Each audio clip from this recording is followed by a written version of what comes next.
All right, we're back again. Here we are again with the podcast.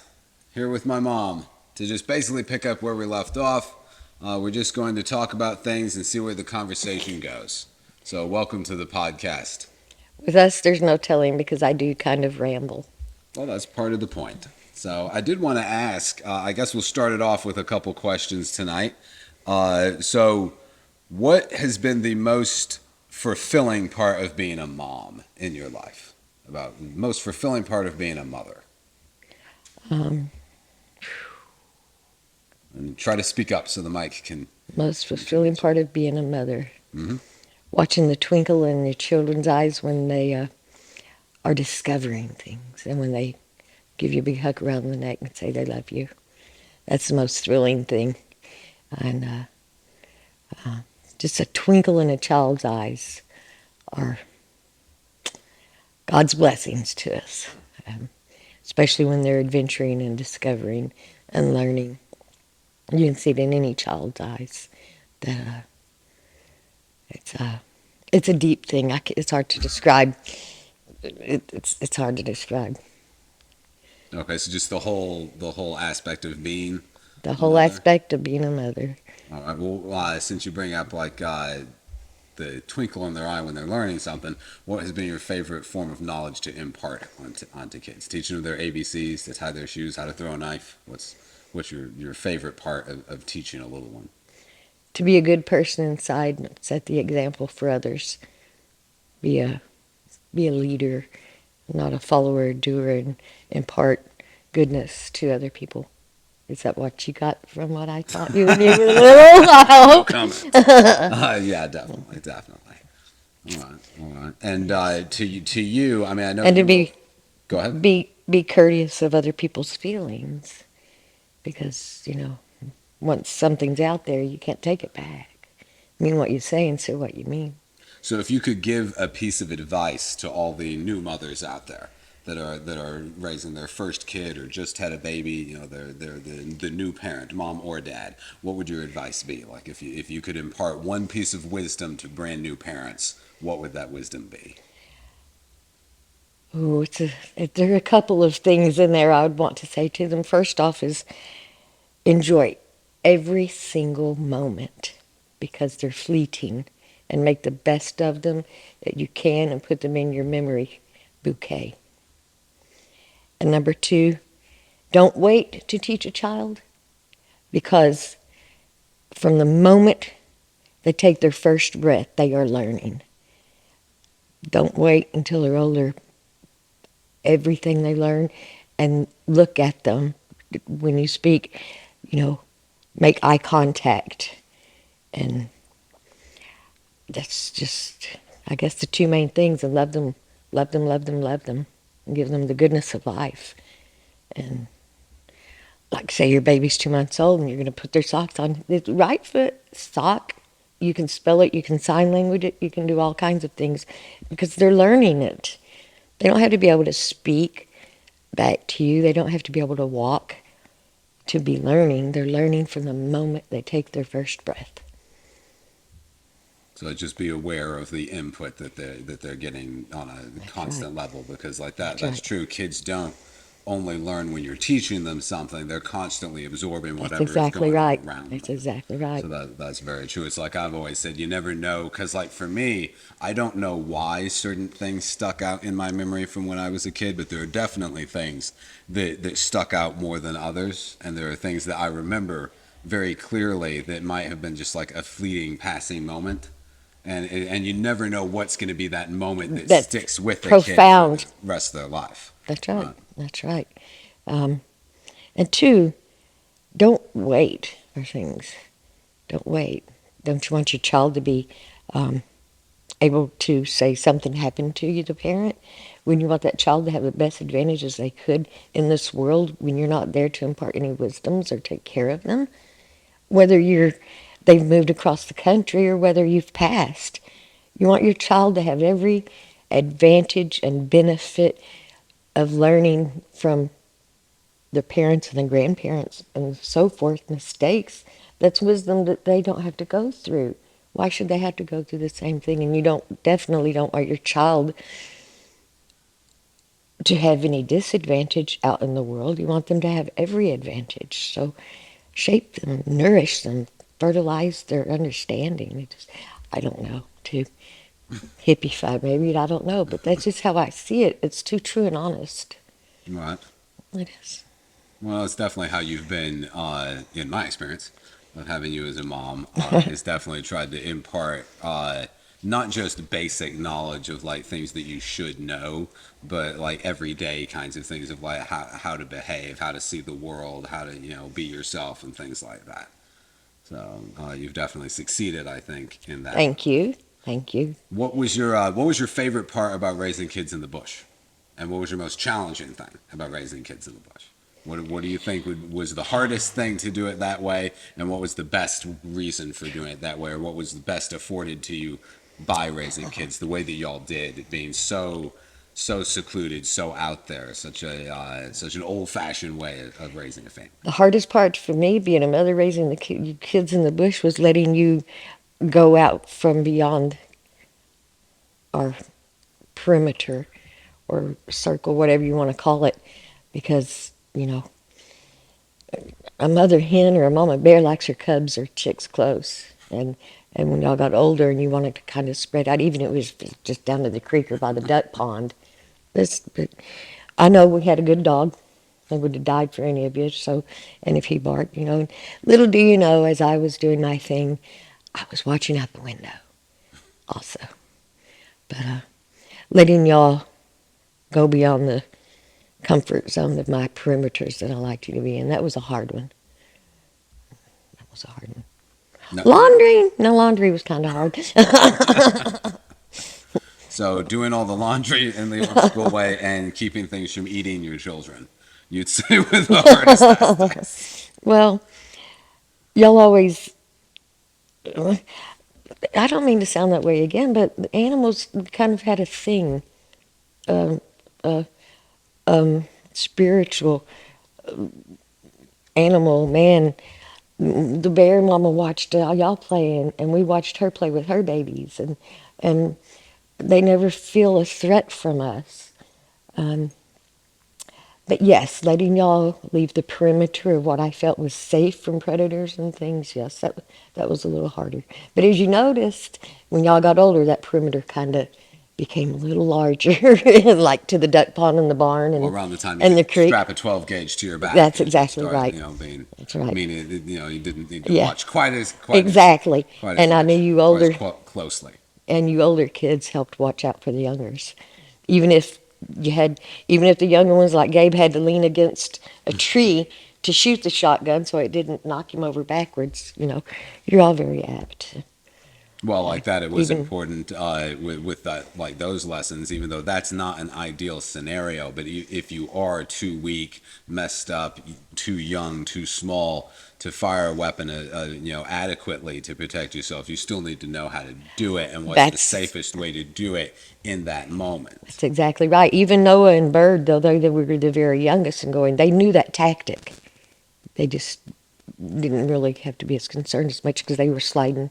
Well, yeah, because They were going up and it down was a the bigger thing sled. when I was little because like I was the only, You were one of the I oldest. was one of Yeah. the only ones, and the Yes. one that's supposed to, Yes. protect the rest. So it Yes. was a bigger thing for me. Yes. Where I get what you're saying. Where like with Noah and them, they had so many of us running around, keeping an eye on stuff and making sure everything was okay. It didn't matter as much. It wasn't Right. as it wasn't as big of a deal. Well, classic example. While you dipped the water and Gabe watched your back with the shotgun, y'all were also, and Bear and was there also because he was a big protector.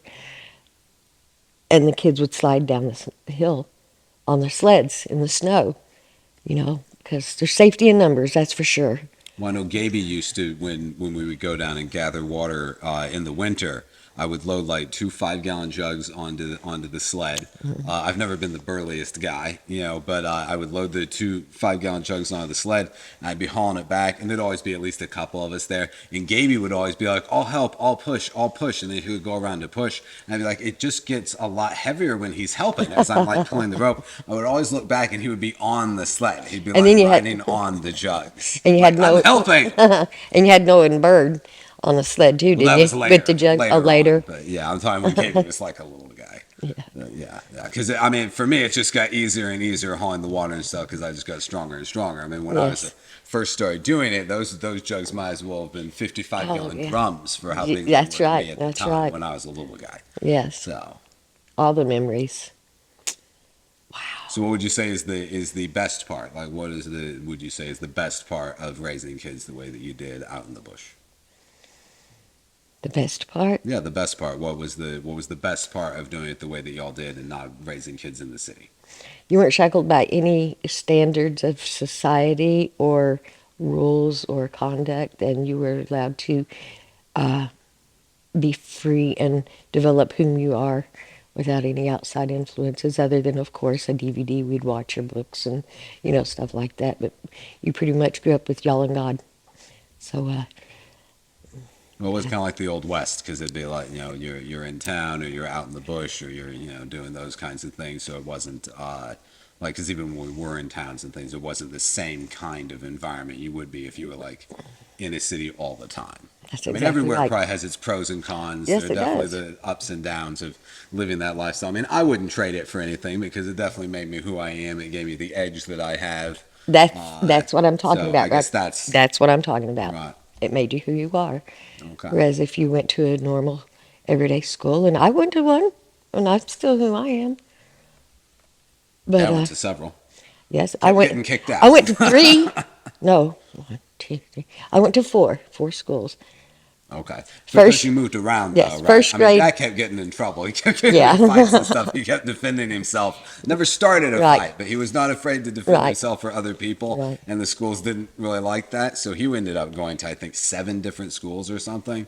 But yours was because your dad was in the military and y'all moved around, He right? was out of the Oh, military he when was I was out. born already. Okay. So y'all Yes. just moved around then. We moved to Roswell. I remembered why we were moving. It was We're 19. back in Roswell. We moved from Posen to Roswell because um, when I just turned 5 years old, and I was going to have to start school. No, I was about to turn 6 years old because I didn't go to kindergarten. That's Mom why. She goes, "You're too smart." Anyway, I when I was going to go into the first grade in 1969, I would have turned 6, and I was going to have to be bused. It was in the days of the racial tensions and the riots and everything in Chicago, and I was going to have to be bused, and they did not want me to be bused at 6 years old. Right. So And why I didn't they just remembered this drive the other you? night. What? Why did not just School drive you? district and rules and regulations, I guess. That's all I know. I was too young, but it hit me the other night after our last podcast as I was laying there alone, thinking, that's why we moved, because Mama said that I was going to have to be bused when I started school. Okay, so it was for the schools then is the reason that you moved to Roswell from It, Chicago. yes, it was so I would not be bused from our neighborhood to another neighborhood. Okay, that's cool. That's cool. Was that ever something that you wanted to do? Was like go to college or have a career or do any of those things, Well, or was that not something that you were ever really interested in? Because I know a lot of people out there, it ebbs and flows as to which thing they want to do or whatnot. I mean, I as a human pretty much just make it up as I go along with like zero plan or idea to anything that I ever do. So like in your life, were you like did you no, know well, what you wanted to do like throughout your whole life? Because I know you've always said that you knew you wanted to be a mom and a stay-at-home mom, and that's what you and wanted garden to and do. live in the like the Wild West. But until you asked me that question, it didn't hit me because I'd often wondered why would I think of wanting to be those things. But when I was 13 in the 8th grade, we had a class called Occupational Investigation. And I guess that is the reason why I ever contemplated being a professional. Right. It went to several different things. One, I wanted to be an astronomer or an astronaut or a firefighter to save people, Right. you know. Admirable. Did I say an anesthesiologist? Not yet. No. And an anesthesiologist. But then, At you know, that age, you wanted to be an anesthesiologist. yes, well, I think I'm saying that it wrong. helped people. Right, It helped right. But people. why? It's just curious though, because like most people An just say, "I want to be a anesthesiologist? doctor." Why that in particular? Well, because What would draw you as a kid? What would draw you to that kind of medicine? Um, it isn't as bloody, Ah, and you're not it cutting anybody open or sewing them up. yes, but the main thing, and I hate to admit it because that is not a part of me, was they get paid very, very good. So you don't have to cut anybody open. The main You're thing not was dealing with a lot of bloody mess, and you make good money. So you can help people make money and not deal with all the blood. yes, but I am ashamed to say though the number one priority in my thinking as a 13-year-old was they get paid the best. Right. And just now it hit me, well, why did I think that? Well, and you're not dealing with the blood, and their life balance is in your hands I mean, it's because a very important job. It's very, definitely a very very, important job. It's an often overlooked, very yes, it important job, is. actually, Yes, and it something is. that is very serious. Something that you have to always be paying attention to when you're doing it. It is definitely an admirable form of medicine, Yeah. and probably often overlooked as well. Just how important it actually is.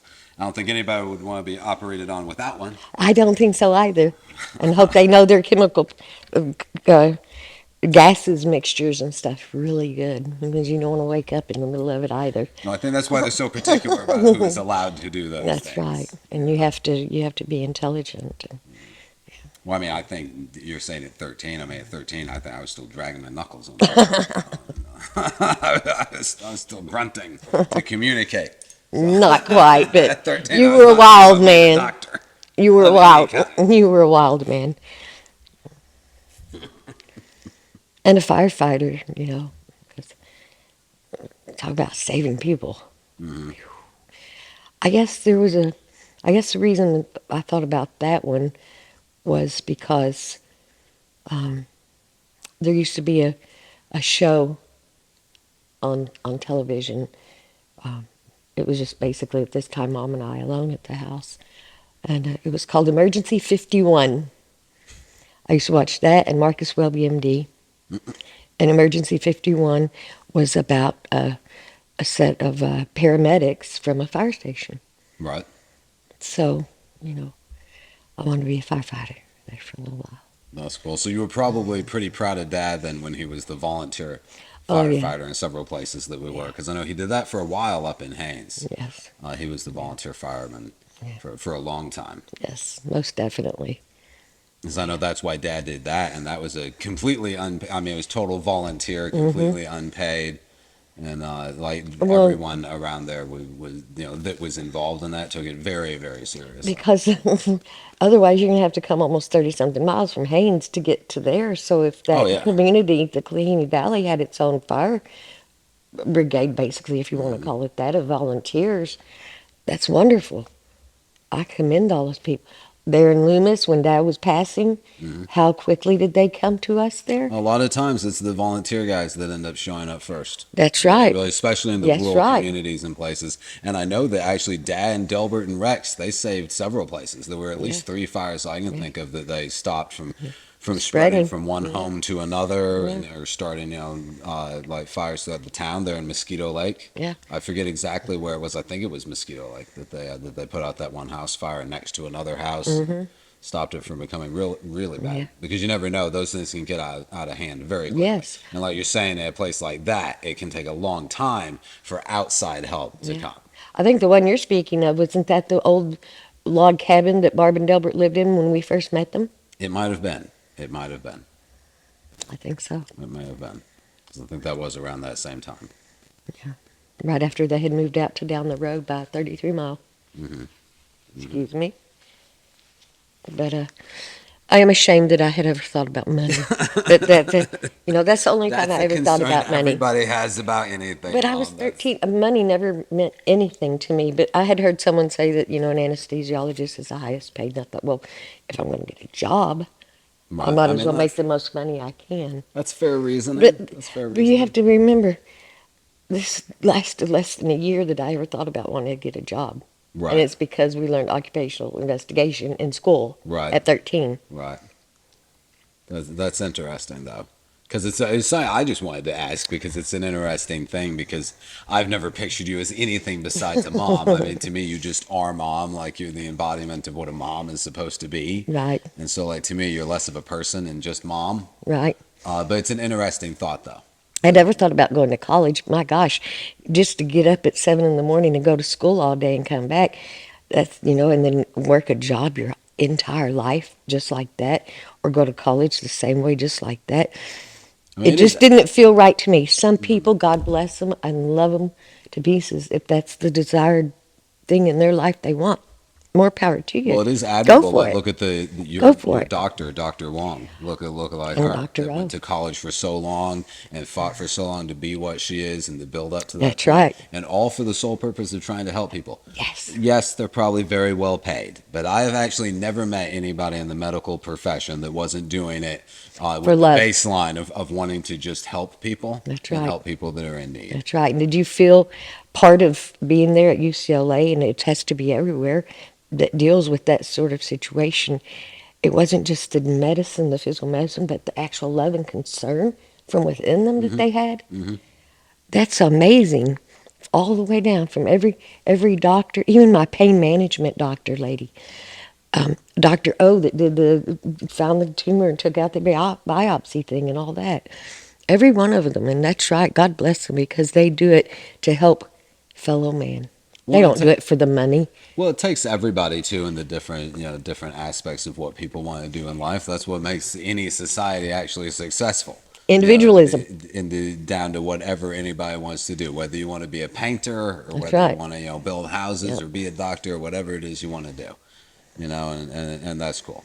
And It's we're admirable either way, and it's yes, it cool is. also that anyone can, like you wanted to be a mom, you're able to dedicate your life to being a mom. Somebody wants to be a doctor, they're able to dedicate their life to being a doctor, and that's cool. I've always had respect for people that know like what they want to do like that. Like Yes. you have never had any doubts that what you wanted to spend your life doing was raising kids and being a mom and having adventures, Since I was. right? And it's admirable though. And Thank you. people that know they want to be a doctor or know they want to do this or do that. Even down to the simple, and it's not a simple job, a food server. I'm not sure there are many people out there that set out to do that, I but don't know. but maybe I I don't don't know. know. Because what are they doing? And a cook puts their heart and their everything into preparing that meal. Well, Why? That meal is full of love. And then you have the person that's going to serve it. They're presenting you with this form of love and care. I think I have admiration for all walks of life. The person that is going to go in there and one of the lowliest jobs I guess you could think of, and a janitorial position, maintenance.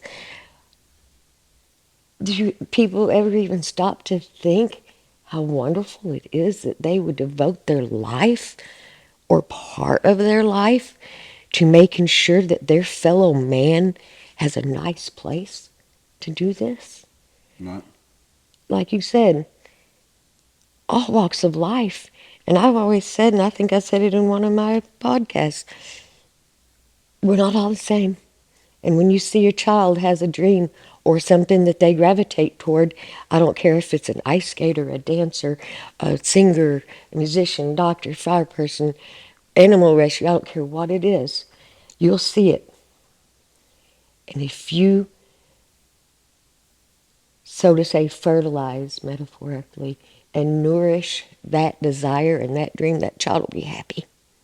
Through their life, they will be happy and content. And what happens there? They spread it to their fellow mankind. That's my view. That's how I am anyway. It may not be right for everyone, but that's my philosophy.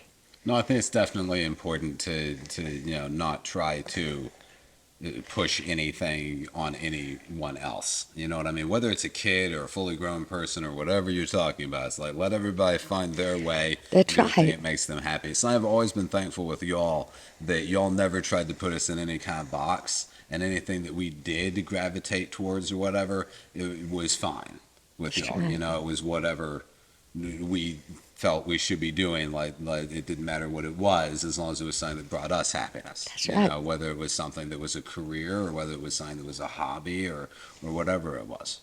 And I think that's definitely admirable because that also can't be easy from the perspective of a parent all the time because you know Mm, you want the best for the kid, you want him to grow up, you want him to be successful, all these things. yes. And be So that can't happy. be the easiest. And be happy.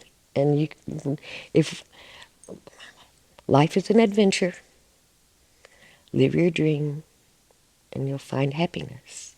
Right. That's how I feel. You know, if if you weren't able to find your treasure trove of happiness as a child, and for some reason, one reason or another, and you can't. This is my philosophy, my thought. You can't push what you weren't able to accomplish or succeed in life to your child to make you happy, because that may not be your child's happiness, Right. though it was your happiness. You can share their happiness, and maybe they'll share your happiness with you. You know, is your happiness walking to an art museum? Is it walking down a beach and collecting shells? Is it rescuing animals or sea turtles or, just there are too many of us for us all to be cookie cutter. It's called being an individual and being free. Well, no, you've always had a different view with that stuff because like you would never say, "Oh, you're a girl, you got to be a mom, you got to stay at home and all that." So you'd be like, you know, like you're saying, you want to be a firefighter. I mean, Yes, it is about finding your own happiness and that's your own right. path in life and all that. And the more support I think you have in that, the better. I And that's agree. definitely something that we were blessed with as kids was having y'all as those kinds of parents. Thank you. Thank God. Well, I do. I've never tried to take things for granted in my life, but you know, I think it's impossible when you are blessed with you know something like that. That it's impossible for you not to take it for granted at least a little bit because it's something that for you has always existed. It's something that's always been that way in your life. You know, so but in later years, I have You realize?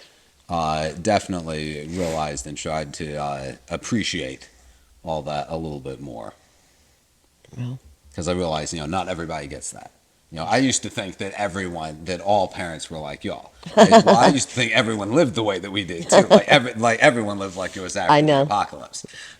But then, you know, slowly as you figure out that's not the case and stuff, it's like, I don't know, it's just weird to figure out that everyone doesn't get that kind of experience. And Eye so I feel opening. very, very fortunate and very blessed to have been born into the family that I was because I couldn't imagine having a different mom. I couldn't imagine having grown up a different way or anything like that. So I definitely appreciate it. I want you to know it doesn't go unappreciated or overlooked. Thank I you. probably don't say it as much as I should, and probably haven't over the years.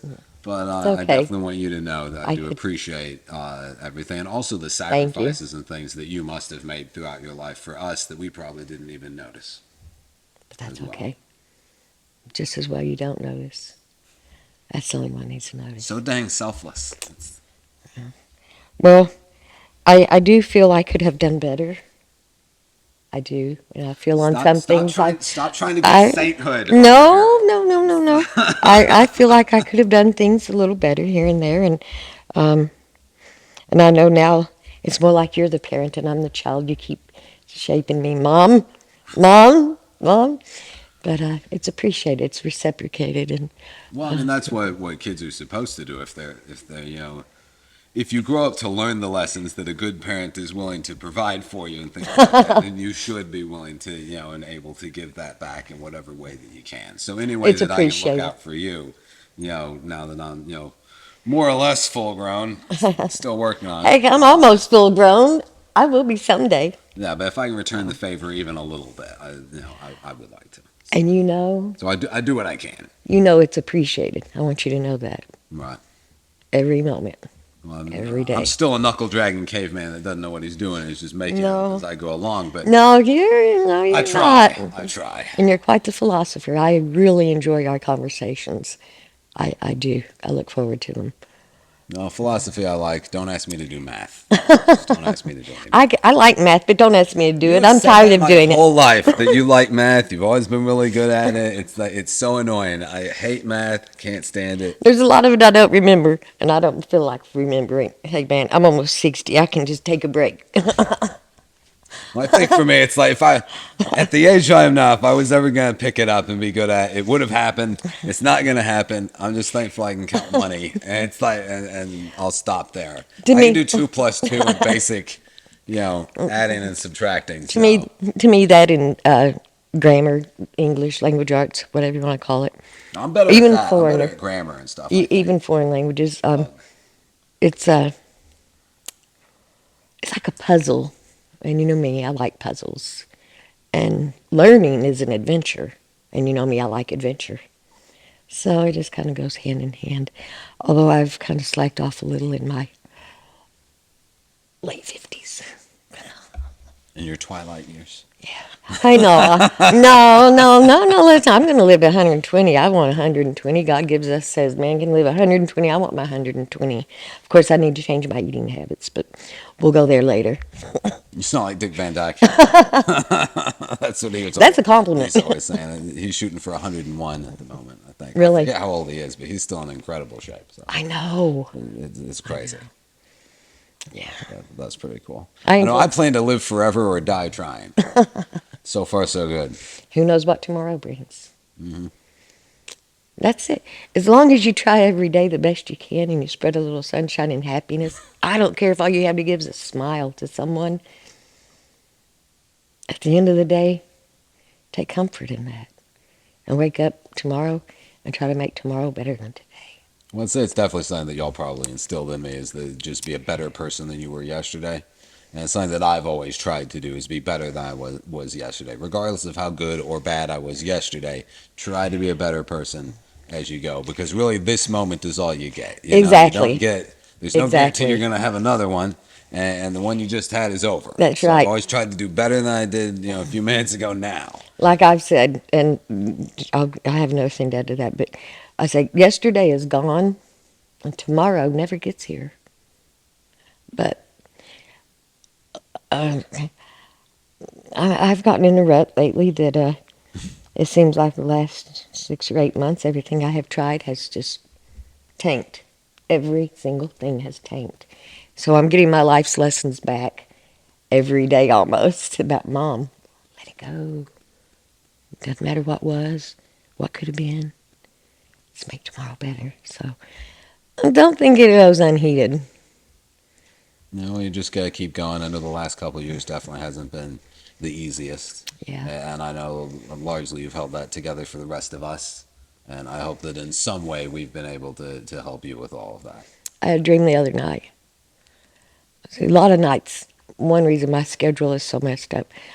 I didn't do it intentionally, but I was thinking about it the other night, and everyone everywhere's asleep. It's like 2 in the morning, and I'll get the hankering to like turn on some good music and turn my stereo up really loud and not go to sleep.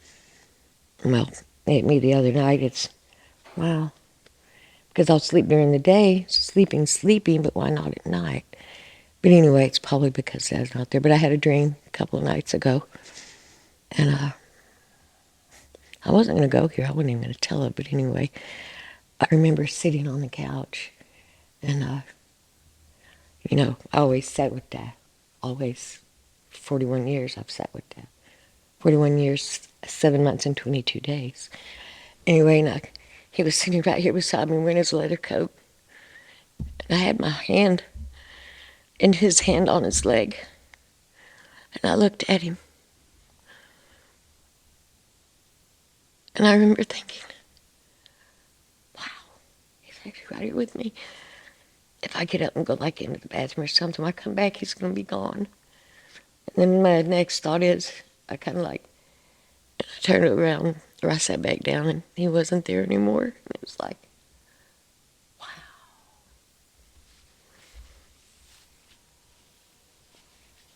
It's okay. It's okay. It's all right. It's okay. But I don't mind being alone. Because Well, just remember, the last thing that Dad would want is for you to be sad at all, I know, for even a moment. That's the I know. last thing that Dad would have ever wanted. I know it drove him crazy that he was a burden, or he felt that he was being a He was. burden, and towards the end, because of how sick he had gotten and everything. I know that really bothered him.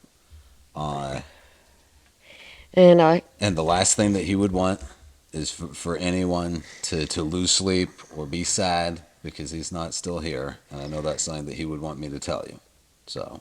I don't know, I feel badly there, being concerned about what the house was like or whatever, instead Don't of focus on that times when I stuff. just wasn't sitting with him as, he was drawing near the end. But this sounds crazy and probably not very nice, but I find little things to be mad at him about because it's easier. That's just a frustration that everybody It's feels in those easier to moments. ignore the longing. And Because a lot of if times, I'm mad at him, but I'm not really mad at him because you know, I still see the last of his face. And when he couldn't speak, and leaned his head in, and I leaned my head in, and when I looked up, he just smiled at me. And he ended up leaning back, and uh, he had gotten turned around where his head was at the foot. And by that time, I realized that it's probably not going to make it. And I pulled the curtain back. Instead of sitting in that 12-foot room at the curtains and the walls, and I pulled the curtain back, and it was real light snowing lightly, and the mountain it's February, the mountain's still covered in snow, and the yard, and I told him, Dad, look, you see the mountain? Because I wanted him to see something he liked rather than four walls and curtains and, the junk of living in a house. Anyway, and I was explaining, look, there's a mountain that has the ranches up there, and isn't the snow beautiful and on the trees and all this? And I think that's when his spirit left. I do. But I take solace in the fact that he's not sitting there struggling for every breath. hmm He's not hurting. He's not sitting there worried about his family or me, you know. And I didn't mean to go to such a sad place tonight. I had no intention of it. I don't know where we're ever going to go, but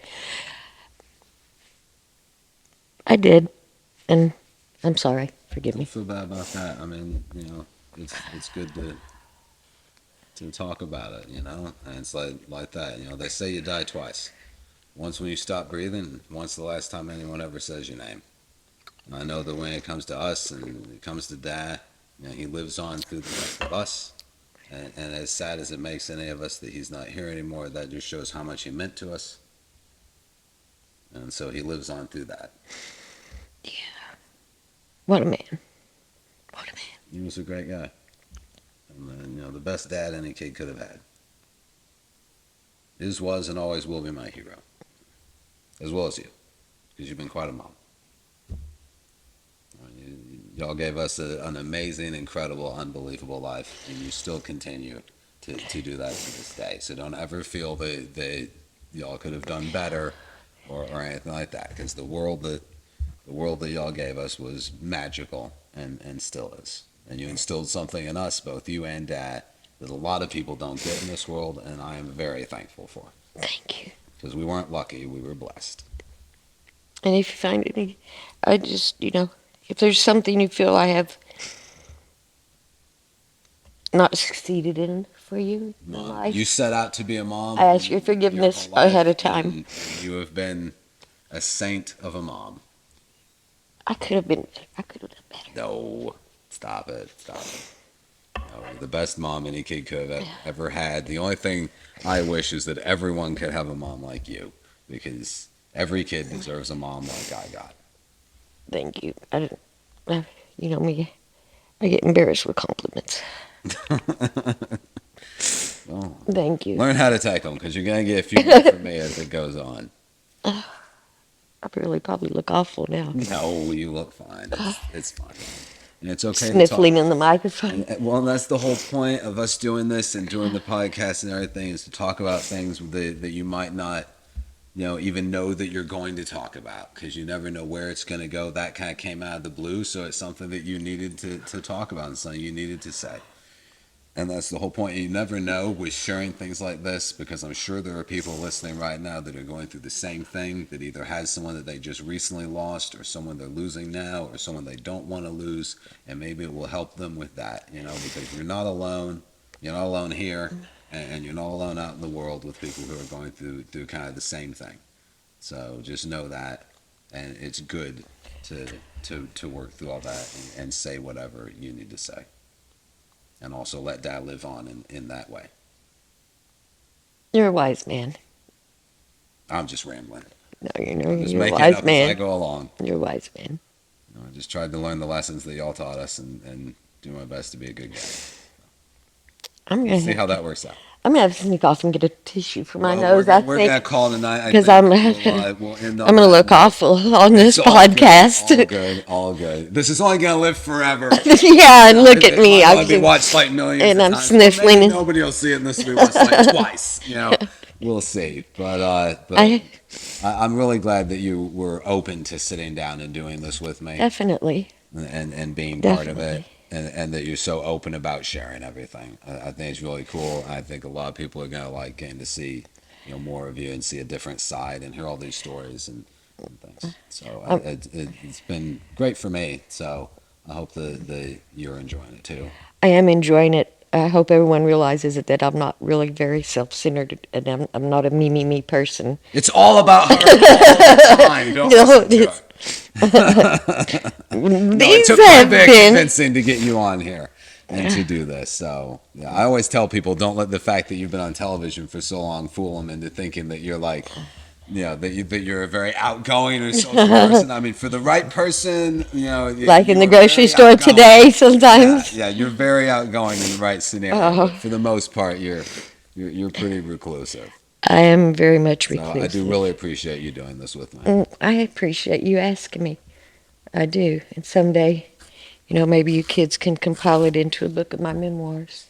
That would be cool. But let's see, I'm 60, in 60 more years when I turn 120 and pass on, there's no telling what format of media there will be, so. No, you're still enough. You better live to 100. I know. I better change my diet, huh? You eat all right. You eat all right. Except for the sugar. You've always had the diet of a hummingbird. I always said that You seem to be able to process it. So. Since I was born, I always said, and you've probably heard me say, well, because Dad liked meat and potatoes and bread. And you like sugar water. And I like a little bit of meat and potatoes and a whole lot of dessert things. So I always said he was the grizzly bear and I was the hummingbird. Right. Yeah. That's cool. All right, let's call it a night. Okay, thank you, Ben. Thank you all for listening and watching. I hope you enjoyed it. I love you, Bob. Love you too, Mom. My sweet boy. All right. I know you're a man. You're my baby. I take that as a compliment. You're my baby. All right, guys, thank you very much for joining us. We really appreciate it. Hope you all guys are doing well. Stay safe, and remember to always respect the danger.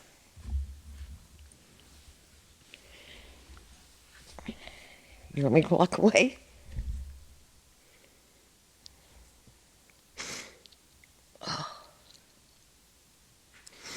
I'm going to be all sniffly in the microphone.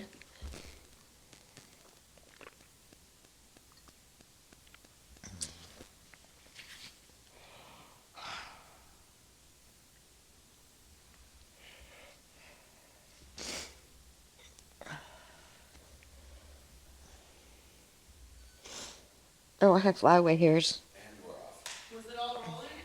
Yes.